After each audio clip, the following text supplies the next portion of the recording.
दुनिया एक बार फिर मिडिल ईस्ट के सबसे खतरनाक मोड़ पर खड़ी दिखाई दे रही है। क्या अमेरिका और ईरान के बीच हुआ सीजफायर अब टूट चुका है? क्या होर्मुज स्ट्रेट, जहां से दुनिया के बड़े हिस्से का तेल व्यापार गुजरता है, अब एक नए संघर्ष का केंद्र बनने वाला है? रात के अंधेरे में ईरान पर मिसाइल और ड्रोन हमलों की खबरें सामने आई। इसके बाद ईरान की ओर से भी जवाबी कार्रवाई और बड़ी चेतावनियों का दौर शुरू हो गया है। लेकिन सबसे बड़ा सवाल यही है, क्या यह सिर्फ एक जवाबी हमला है या फिर अमेरिका और ईरान के बीच एक बड़े टकराव की शुरुआत? मिडिल ईस्ट में अमेरिका और ईरान के बीच तनाव एक बार फिर बढ़ गया है। रिपोर्ट्स के अनुसार होर्मुज स्ट्रेट के आसपास हुई घटनाओं के बाद अमेरिका ने ईरान के कुछ सैन्य ठिकानों को निशाना बनाने का दावा किया है। अमेरिका का कहना है कि ये कार्रवाई ईरान की ओर से हुए हमलों के जवाब में की गई है। वहीं ईरान ने भी चेतावनी दी है कि वो किसी भी हमले का जवाब देने के लिए तैयार है। यह मामला इसलिए भी बेहद महत्वपूर्ण है क्योंकि होर्मुज स्ट्रेट दुनिया के सबसे अहम समुद्री रास्तों में से एक है। यहाँ किसी भी तरह का तनाव वैश्विक ऊर्जा बाजार और अंतर्राष्ट्रीय व्यापार पर असर डाल सकता है। इस पूरे मामले की शुरुआत होर्मुज स्ट्रेट से जुड़ी घटनाओं से हुई। होर्मुज स्ट्रेट फारस की खाड़ी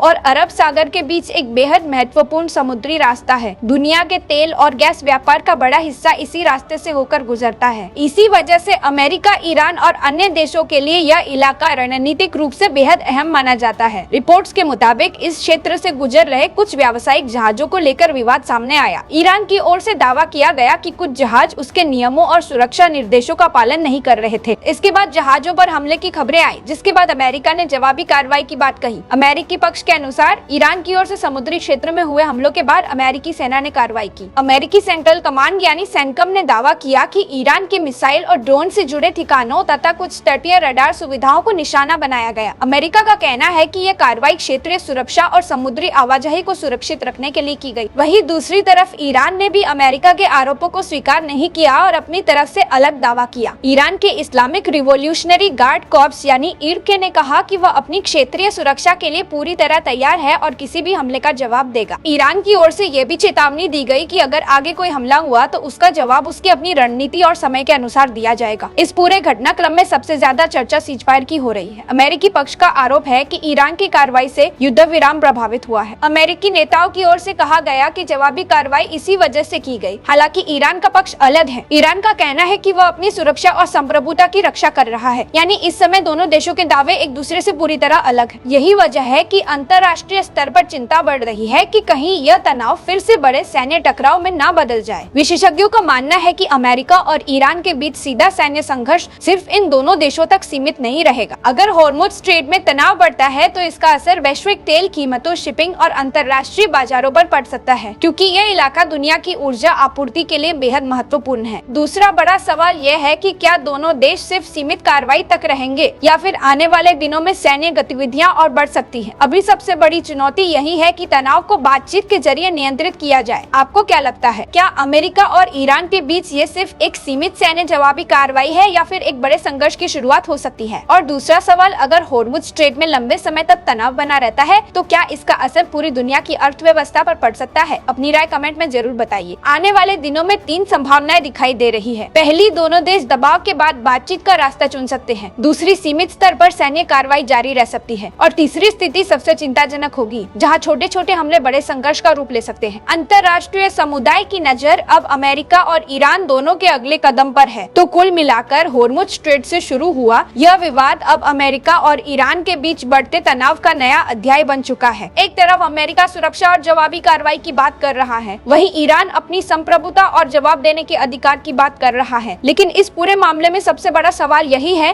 क्या दुनिया एक और बड़े मिडिल ईस्ट संकट की ओर बढ़ रही है या फिर कूटनीति के जरिए इस तनाव को रोका जा सकता है? ऐसी ही बड़ी अंतर्राष्ट्रीय खबरों के लिए हमारे चैनल को सब्सक्राइब करें और जुड़े रहें।